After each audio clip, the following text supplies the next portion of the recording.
Christianity's central place in British culture is looking increasingly under threat, with church attendance numbers in constant decline.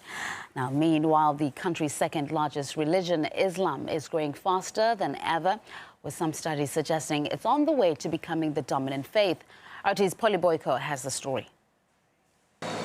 Half of Brits say they're Christians, but you wouldn't know it glancing at this London service. In the name of the Father, and of the Son, and of the Holy Spirit. Amen. New figures show that the UK's official religion is declining faster than was previously thought.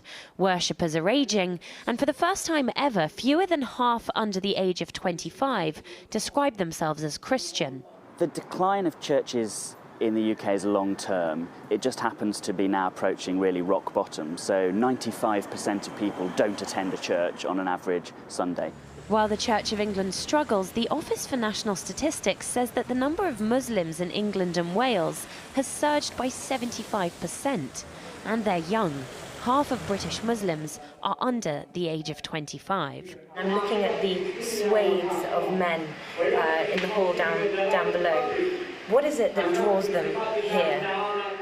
That's the big question. Motivation theory is very, very different for different people.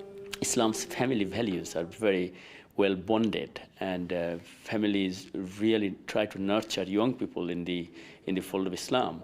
We have more than 50% congregation from the young people, because we try to deal with the young people's issues, so they feel part of the mosque establishment. Religious think tank The Pew Forum estimates that if present trends continue, the Muslim population of the UK will swell to almost double within 20 years, totalling 5.5 million. According to these figures, it means that by 2030, Britain will have more Muslims than Kuwait. It's projects such as this community-based Muslim radio station that could provide the clue as to why the religion is flourishing in the UK. In that booth, DJs who call themselves brothers and sisters talk about local issues and education from the point of view of Islam.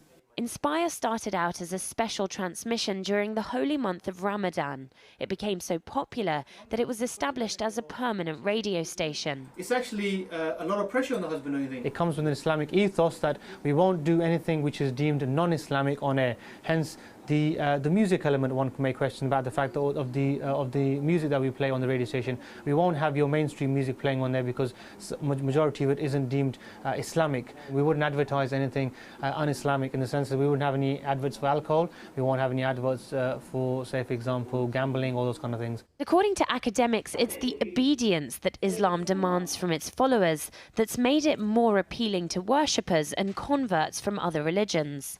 Islam says no. This is no and full stop, and people find a sense of direction in it because their religion of origin has lost that, not because that it didn't have it in the first instance. They sort of became lenient in relation to the laws of the church, and thinking that in this way they would make it more mellow and softer and attract more people into the church.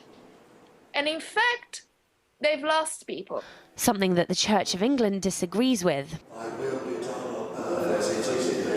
They claim that the death of Christian England has been greatly exaggerated and that the statistics don't reflect the true faith of the population. And yet there are demographers that say that if current trends continue, Islam could eclipse Christianity as the dominant religion in the UK in as little as 10 years' time. Polly Boyko, RT, London.